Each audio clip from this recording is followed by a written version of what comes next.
Prosím, můžete se směle ptát, ano? Já to asi zopakuju vždycky na mikrofon. Jak ho podruhé zastavil, Pán? Jak podruhé ho Pán zastavil? How God stopped you for the second time.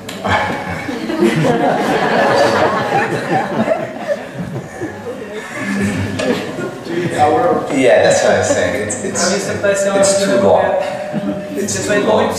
But yeah, it's too long. But the best thing that I can say, Takže, abych to zkrátil, is a summary of it, is that the Lord just continued Bůh pokračoval to bring conviction to my heart a usvědčoval mě, until I made that surrender. dokud jsem se já rozhodl, že chci. That's the best way. Thank you. Yes. Is there in the background of all the film production the spiritualistic world? Yes. Je za všemi těmi, za tím filmovým průmyslem duchovní pozadí. I mean, you know, I like to always say Vždycky mám rád říct toto. that there's a spirit behind the entertainment. Že je duch za zábavou. I mean, truthfully speaking, Abych řekl pravdu, we have to understand as Christians rozumíme jako křesťané, that we are living in a great controversy že žijeme v něčem, čemu se říká velký spor. between Christ and Satan. Mezi Kristem a Satanem. And the Bible tells us in Romans 6 and verse 16, A Bible říká v Římanům 6:16. know ye not that, don't you know, Nevíte, whoever you yield yourself že komu se oddáváte as a servant jako služebníci to obey, toho, abyste poslouchali, his servant you will be, takového služebníku, když komu se oddáváš, tomu budeš sloužit. that you obey. Tomu budeš sloužit. Whether of sin Ať už hříchu, unto death, k smrti, or obedience a nebo poslušnosti, unto righteousness. spravedlnosti. And I'm simply sharing that verse of scripture Takže to je jednoduchý verš Bible, to highlight the fact abych zdůraznil myšlenku, that every person že každá osoba is either following Christ or Satan. následuje Krista nebo Satana. You don't have to be a professed Satan worshipper Nemusíš chodit do klubu vyznavačů Satana, to be used by the enemy, abys byl nepřítelem používán. because we can't serve two masters. Protože se nedá sloužit dvěma pánům naraz. And I'm saying it this way A říkám to proto, because realistically, že reálně 99% of the entertainment that is produced 99 zábavy, která je produkována by the industry průmyslem, is not promoting anything nedělá reklamu that's čemukoliv, going to help anyone co komukoliv by mohlo pomoct get into the kingdom of heaven. jít do nebe. They're promoting the principles Ten průmysl dělá reklamu of this world. způsobům tohoto světa. And the principles of this world, A kdo vede tento svět? they are the principles of Satan. To je kníže, Satan. And so we have to be aware of the fact that there's no in-between area. Takže je potřeba si uvědomit, že není šedá zóna mezi levou a pravou stranou. And what many of us would like to think is just innocent, A to, co bychom někdy toužili, aby bylo nevinné, in most cases, většinou it's poison, má to v sobě kapičku jedu. dressed up in a very pretty package. Ale krásně oblečené a krásně zabalené. I hope that answers the question. Doufám, že jsem byl srozumitelný. No more questions. Yeah. It's okay. There. My brother in the back. Back. Vzadu? Which one? This brother right here. Tady. Mluvil o tom, že byl v show businessu. Zajímalo by mě. Pokračuje to celé. Dobře. Zajímalo by mě, jak se teď na něj dívají, když byl podruhé osloven Pánem Bohem, šel za ním, jestli má možnost je oslovit, je pro ně oslovitelný, anebo ho odepsali jako blázna, nebo někoho, s kým už nechtějí nic mít. Mluvil, že byl v show businessu a teďka, když přišel ke Kristu, tak mě zajímá, jestli má možnost je oslovovat, anebo už je pro ně ztracený případ.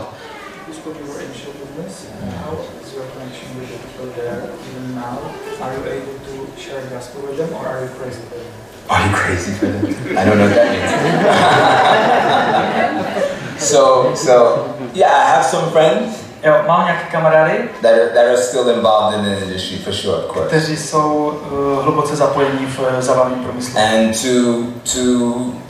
and I from time to time, občas we get together, we talk to one another on the phone, and I talked about the Lord with them. Se setkáváme, povídáme si o Bohu, já jsem jim sdílel evangelium po telefonu různě. I was just sharing with one of my friends. Zrovna jsem sdílel s jedním z mých kamošů. Right before we started this service. Předtím, než jsme začali tady kázání. That there was one female that she was functioning as my music manager for that part of my career. Byla tady žena, která byla mojí manažerkou, když jsem dělal hudbu. And she's now a baptized member of the Seventh-day Adventist Church. Pokřtěná adventistka. She's a wonderful witness for the Lord. Úžasná. But yeah, I interact with some of them. Takže mám interakce. Stále. Byl tady dotaz, jak to dopadlo, když byl kontrolován na ty drogy s těmi kamarády.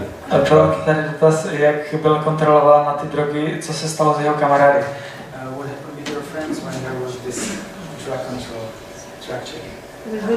Oh, they didn't have anything on them. Oni, to jenom já jsem měl drogy, oni byli čistí. So they were okay. Já jsem byl jediný rizikový člen party. They were fine. They were like, it's you, man, but not. Yeah, anyway, it's okay. The young boy. Mladý muž, ano?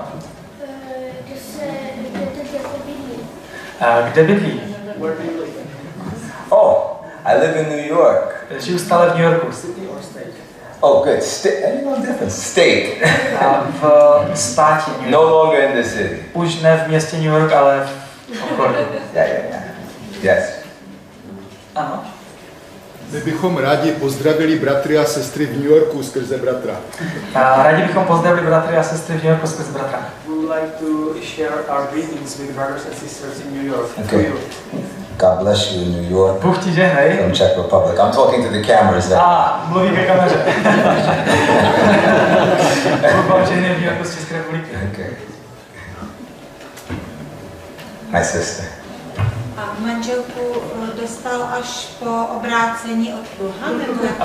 Ženu dostal až po obrácení od Boha? Did you get your wife from God after your... Yes. Ano. I did.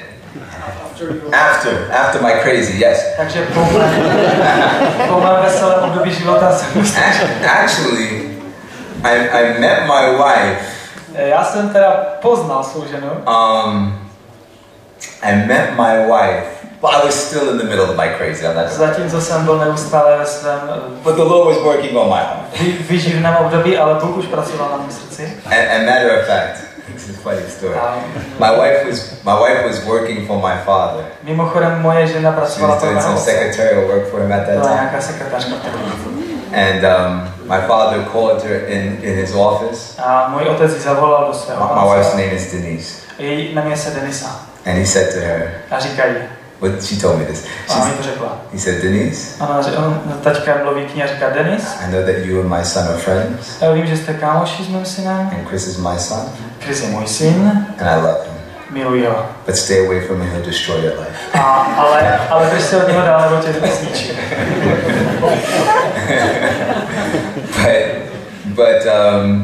But you know, I had what was special about her. Co se mi na ní líbilo? From any female that I had ever talked to before, was that she expressed.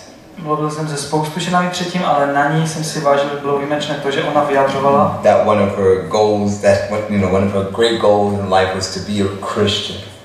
Že chtěla, jeden z cílů jeho života bylo, říkala, že chce být dobrá křesťanka. And that she wanted to do missionary service. A chce být misionářkou nějakým způsobem. And that really intrigued me. A to mě dostalo. Because she wasn't like all the other girls that I had been with before that were extremely vain. Takže to nebyly všechny ty ostatní holky, které jsem předtím měl, které byly takové prázdné.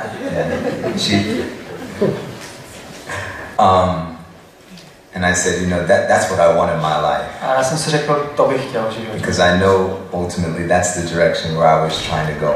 Protože to byla ta cesta, o které už jsem jako se směřoval tam tím směrem. Thank you. Děkuji. That's fine. Yes. Mám dotaz, jestli se vrátil potom na Teologickou univerzitu zpátky. Mám dotaz, jestli se vrátil zpátky na Teologickou univerzitu zpátky. Did you run back to theological seminary? No. Ne. Ale zašeptal to, takže bych to neměl říkat na znát. Yeah, the Lord led me forward still, yeah. The Lord led me forward, yeah. The Lord led me, He taught me. A different way. In a different way. Pán mě vedl jinou cestou potom, už později. Anyone else? Jen další, ano? Vypadá to tak snadně, že skončil naraz s tím vším špatným, s tím hulením, ale prostě nebojoval s tím, to jako odešlo úplně rychle samo, ze dne na den. Protože my třeba máme jednoho známýho, on říká, já hulím od 12 let, já s tím přece nemůžu nikdy skončit. Vypadá to snadně, že přestal se vším i s hulením, ale mám známého, který říká, že to je těžké skončit, i kdyby chtěl. It looks simple, but you left everything, even marijuana. How did it went? Was it easy? Was it miracle from the... Good, thank you. And that's what I was saying. To je, co jsem naznačoval. When my brother asked me the question když about mě se bratr zeptal, how the Lord brought me back the second time. Jak mě bratr vedl zpátky po druhé? To byla ta otázka. And really, the question should be more like this. Ta otázka by spíš měla být položena asi takto. How did the Lord bring you back the second time, the third time, the fourth time, the fifth time? Jak tě Pán vedl zpátky po druhé, po třetí, po čtvrté, po páté, po šesté, po sedmé? Because in truth it was a huge struggle for me. Protože to byl pro mě boj. I just kept on going back and forth. Já jsem se vracel a zase jsem šel nahoru a zase jsem spadl a zase nahoru. With my own way of living. Protože to byl můj způsob života. I didn't want to let it go fully. Já jsem to nechtěl pustit celkově. And yeah, the Christian walk, the Christian life, křesťanský život can be a battle. Can be a battle. Může být bojem. And the reason why the battle is so hot, so fierce, důvod, proč pro mě ten křesťanský boj byl tak neskutečně těžký, is because of our unwillingness. Nebo náš může být důvodem projevení naší neochoty. To really give everything to the Lord. Odevzdat všechno Pánu. When we make that decision to surrender everything to Him, když se rozhodneme mu odevzdat všechno, you'll still have trials, of course. Stále budou přicházet bouře. But then we start progressively moving forward. Ale i přes pády stále se posouváme dopředu. And not having these backsliding experiences continually. A ty pády dokola se už nestávají třeba tak časté. All this week actually we've been going to different schools talking with the v průběhu celého tohoto týdne procházíme různými školami. About the importance of the will. Hovořím na střední škole se studenty o důležitosti vůle. And that cannot be emphasized enough when you're dealing with having a relationship with Jesus. A vůle je jeden z nejdůležitějších prvků vztahu s Kristem. Is making a firm determination, exercising our will in the right direction. Naprosto jasně se rozhodnout a procvičovat své rozhodovací schopnosti každý den znovu a znovu. And doing that one day at a time. One day. Rozhodovat se ne, teďka změním všechno, nebo nebudu hulit rok, ale dneska se pokusím. A zítra zase dneska. A zítra zase dneska. Jenom dneska. So even further down the line when I went back to marijuana again. Takže když jsem znovu padal do marihuany. And the conviction came to me to stop. A znovu mi přišla myšlenka. Because the first time I stopped, protože poprvé, když jsem which was in the park that day. V tom parku? Yes, it was just like it was gone. To byl boží zázrak, to se ztratilo. I didn't have the desire. Touha po trávě byla pryč. That whole summer I could care less about marijuana. I think about marijuana. Celé léto jsem nepřemýšlel o trávě vůbec. Everything was gone. I was just living for Jesus. Prostě mě Bůh všeho zbavil a já jsem šel pro Ježíše. But when I backslid, ale když jsem se proto vrátil, the struggle became harder. Bylo to mnohem těžší se toho zbavit. And I remember one day I said, pamatuji si jeden den, když jsem řekl, I'm not smoking today. Já dneska nebudu hulit. I said, I'm probably going to smoke tomorrow. Pravděpodobně budu hulit zítra. More than likely. Hodně pravděpodobně. But I'm not smoking today. Ale dneska nekuřím. And the next day, další den, I said the same thing to myself. Jsem si řekl totéž. And the day after, další den, I said the same jsem si thing. řekl totéž. And that happened for about 6 or 7 days. A 6 nebo 7 dnů jsem bojoval za ten jeden den. Until I realized around day 6, day 7, mezi dny 6 a 7 jsem si uvědomil, the strength of the temptation to actually engage in that vice, že síla pokušení a závislosti se pomaličku vytrácí. was losing its hold on me. A ztrácelo to ty chapadla kolem mě. And I'm talking about marijuana. A proč mluvím o marihuaně? But what I'm talking about right now. Teda mluvím o tom. This process. Ale ten proces. Of making a firm decision.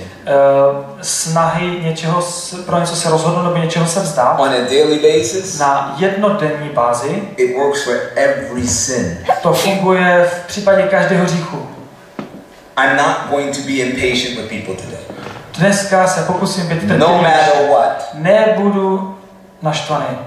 If I have to fall on my knees and pray in front of everybody, pokud mám padnout v tom společenství I will not be impatient a today. modlit se, dneska budu trpělivý. Dneska budu trpělivý. Jenom dneska, ale. If you commit yourself to that every day, pokud se o tom pokusíš přesvědčit ten jeden den, každý den, God will give you the victory. Bůh ti začne dávat vítězství. Tak to nám Pán Bůh dává malé a větší vítězství. Exercising our will in the right direction. Skrze cvičení rozhodování a vůle v správným směrem. Because when the will of man, protože když vůle člověka cooperates with the will of God, je ve spolupráci s vůlí Boha, our will becomes omnipotent.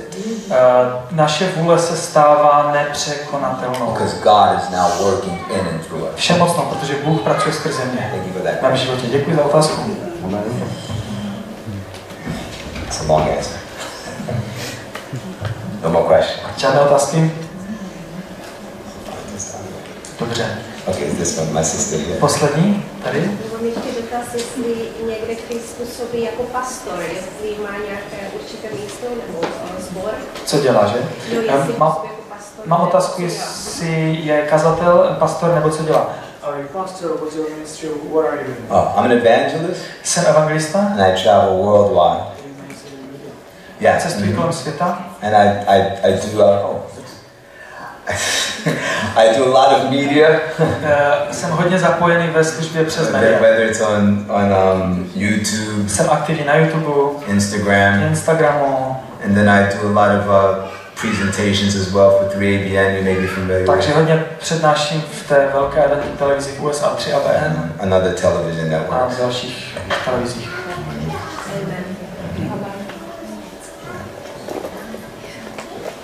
Thank you.